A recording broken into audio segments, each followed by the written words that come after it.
Andrés, las autoridades de la Fed, recientemente John Williams de Nueva York y Neil Kashkari de Minneapolis, dicen que la política monetaria de Estados Unidos es en efecto restrictiva. Sus comentarios se suman a un debate más amplio sobre si la política monetaria está haciendo lo suficiente para llevar la inflación nuevamente a la meta de 2% de la Fed. Ahora, Kashkari también dijo que no han descartado por completo nuevas alzas de las tasas de interés. ¿Cuál crees que va a ser el próximo movimiento de la Fed y en qué momento? Y también, ¿piensas que está totalmente descartado un aumento de las tasas de interés? Pues a ver, nosotros en XP estamos esperando que el primer movimiento sea la baja y que sea en la reunión de diciembre. Yo no descartaría que fuera un poco antes, tal vez en septiembre. Un aumento lo veo menos probable, yo no lo descartaría 100%, pero sí creo que es menos probable. Pero el mercado en este momento no tiene incorporado la posibilidad de un aumento. O sea, si por alguna razón llegara a entrar esa posibilidad ya más real, creo que sí podría tener un impacto mucho más fuerte en los mercados financieros y obviamente eso afecta a los países de América Latina. Sí, hacia allá iba viendo las cosas de este lado en la región, seguramente habrá impactos y qué efectos vislumbras que pueda haber sobre los activos de la región, particularmente sobre las monedas. Pues buena parte del impacto creo que ya se ha dado. Entonces, pues, o sea, si te pones a pensar, acuérdate que cuando comenzó el año o a finales del 2023, el mercado estaba descontando más o menos unos 7 recortes de tasas de interés de la Fed, en este momento está descontando unos entre 2 y 1 más o menos. Entonces, ese ajuste, pues claramente ha tenido un impacto importante, pues ha resultado en que los bonos del Tesoro de Estados Unidos han tenido unas pérdidas importantes y eso se ha visto también reflejado en pérdidas importantes en el mercado de deuda de América Latina. Las monedas han tenido un comportamiento un poco distinto en América Latina y un poco porque también pues toca descontar que cada uno de los bancos centrales de la región está en un proceso de reducción de tasas de interés que está en un momento muy distinto del tiempo. Entonces, tal vez ahí uno puede destacar lo que pasó con Chile. Chile comenzó a bajar las tasas de interés a mediados del 2023, mucho antes que los demás bancos centrales. Colombia comenzó en diciembre, México comenzó hace solamente un par de meses y solamente ha hecho un recorte muy pequeño. Entonces, digamos que ese timing pues, ha tenido un impacto diferencial sobre las tasas de interés y pues en caso particular de los ejemplos que te acabo de dar, pues en Chile se vio una depreciación muy fuerte del tipo de cambio hasta abril, más o menos. En abril la cosa se ha revertido en parte porque el Banco Central cambió un poco el tono y se volvió un poco más cauteloso, pero además el cobre ha tenido un aumento muy significativo y pues eso ha ayudado a que se recupere de manera importante la moneda. Pero en el caso de México y de Colombia, el tipo de cambio se ha mantenido en unos niveles relativamente bajos, bajos me refiero a apreciados, pues, Sí. en los últimos meses. Y eso pues tiene que ver precisamente con ese diferencial de tasas de interés que sigue siendo muy alto contra la Fed y en alguna medida el hecho de que el mercado esté descontando unos recortes más lentos por parte de la Fed, en últimas también se ha reflejado en descontar unos recortes más pausados para los países de la región. Y en alguna medida pues, ha sido el caso. Entonces, por ejemplo, no sé, el caso México, por ejemplo, mucha gente estaba esperando que México comenzara a bajar las tasas de interés a comienzos de este año o incluso a finales del año pasado. No fue el caso, comenzó más tarde y hizo un primer recorte de 25 puntos básicos y en la siguiente reunión decidió pausar. Y ahora pues viene la siguiente reunión, es posible que bajen otra vez, pero no es tan claro.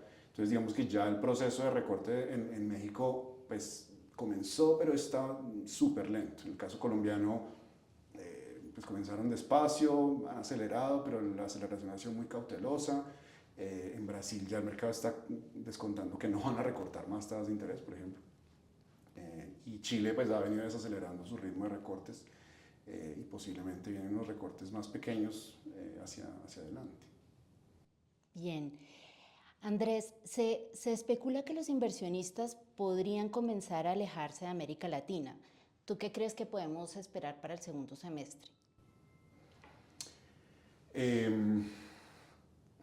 no, yo creo que el apetito que hay por América Latina todavía sigue siendo relativamente bueno. O sea, digamos, con el tema de tasas de interés relativamente altas en la región, hace que eso termine siendo como una especie de colchón para algunos de los activos financieros y que no tenga unas depreciaciones mucho más marcadas, como por ejemplo se ha visto en el tema del tipo de cambio.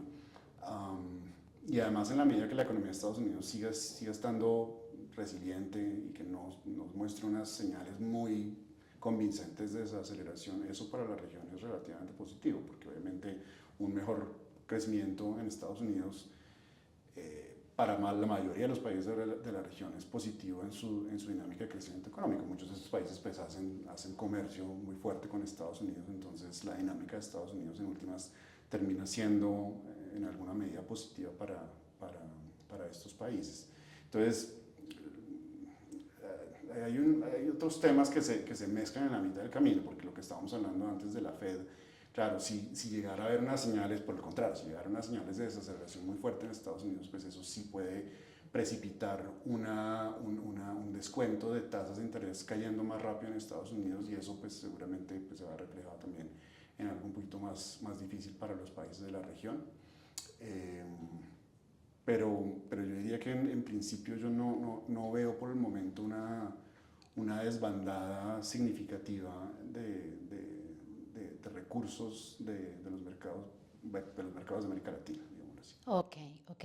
Sí, porque bueno, nuevamente con el tema de las decisiones de tasas de la Fed, pues sí que sabemos que usualmente influencian los movimientos de los bancos centrales de la región, con esta postura restrictiva que tiene en este momento, pues varios expertos afirman que habrá una desaceleración en los recortes de las tasas de los bancos centrales de la región.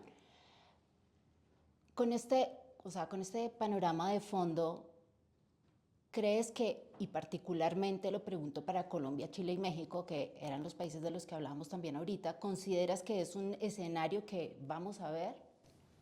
Una desaceleración en el ritmo de recortes. Sí. Sí, pues o sea, a ver, primero el mercado lo está descontando ya. Tal vez en otra medida los mismos bancos centrales un poco han dado esas señales.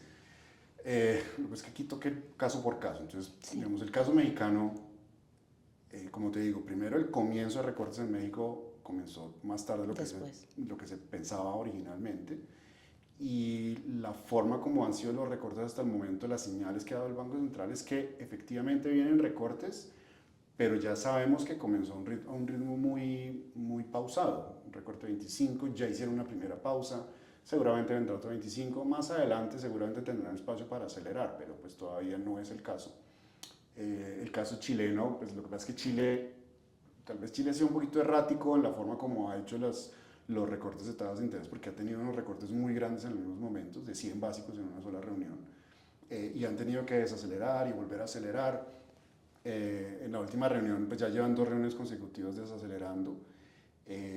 No es muy claro si la siguiente reunión van a desacelerar o no. La expectativa que yo tengo es que sí, van a bajar a un ritmo de 25 puntos base, y de ahí en adelante creo que vienen varios recortes de 25 puntos base, pero lo que pasa es que la tasa de interés en Chile ya se está acercando a la tasa de interés de la Fed, entonces ahí la tasa de la Fed comienza a volverse una especie de medio piso para Chile. Eso no quiere decir que Chile no pueda tener una tasa en algún momento un poco por debajo de la Fed, pero no creo que vaya a durar mucho tiempo ahí. Entonces eso también, o sea, para Chile va a llegar un momento en donde ellos digan de pronto vale la pena pausar, mirar a ver cómo reacciona el mercado, porque obviamente ellos lo que no quieren es que el tipo de cambio otra vez se les vuelva a depreciar tan fuerte como se depreció en los meses previos. Y en el caso colombiano, pues ellos ya aceleraron a 50, y digamos que dado como está la desaceleración de la economía, comienza a haber muchas voces pidiendo que aceleren a 75 puntos base. Incluso ya hay unos miembros dentro de la Junta de Gobierno que ya ha votado por recortes más grandes, pero todavía la mayoría de la Junta está mucho más cautelosa, y hay unos temas de ruido político y ruido fiscal que creo que también están haciendo que la Junta de Gobierno del Banco de la República en Colombia sea más cautelosa a la hora de bajar las tasas de interés. Sí, qué bueno que terminaste ahí con Colombia porque quería enfocarme un poco en el país ya para terminar. En Colombia pareciera que el país estuviera entrando en un círculo vicioso de bajo crecimiento económico e ingresos tributarios, lo que llevaría al país a tener unas perspectivas fiscales más negativas de lo que se esperaba a comienzos de año. En este contexto, ¿qué tanto peso tiene la situación fiscal y las reformas en los activos colombianos? Yo creo que en este momento las perspectivas fiscales de Colombia están pesando mucho sobre la valoración que los inversionistas le están asignando a los activos colombianos. Yo creo que ese es uno de los, yo diría que ese es posiblemente el mayor riesgo que tiene en este momento el inversionista cuando mira a Colombia. Creo que hay mucho ruido político que en alguna medida se mezcla con el tema fiscal, o sea, anuncios del gobierno que van en la dirección equivocada de las señales que se le quiere dar al mercado sobre las perspectivas fiscales de Colombia. Las cifras fiscales de Colombia no son buenas. Las revisiones que se han hecho en los últimos 2 años siempre apuntan a un deterioro más grande del que se estaba previendo originalmente, y eso se ha visto reflejado no solo en que la prima de riesgo de Colombia se estacionó en un nivel más alto permanente de lo que era en el pasado. O sea, hoy en día la prima de riesgo de Colombia es más alta que la de Brasil, siendo que Brasil tiene una calificación crediticia menor que la de Colombia. Colombia no, tenía una prima de riesgo que era muy parecida a la de México, hacia unos 2 años antes, 2, 3 años antes. Okay. Y hoy en día está muy por encima de México, y Brasil está encima de México, y Colombia está muy por encima de Brasil.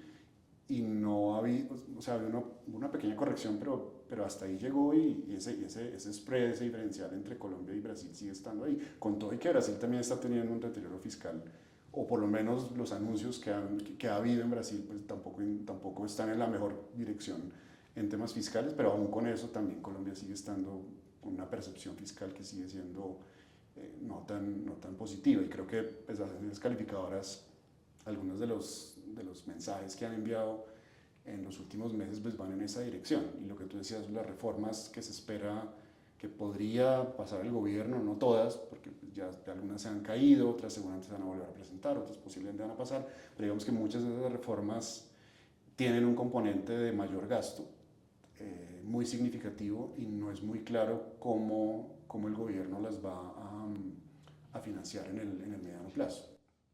Ok, y alejándonos de, digamos, bueno, de este tema fiscal, ¿qué otros riesgos ves para los inversionistas?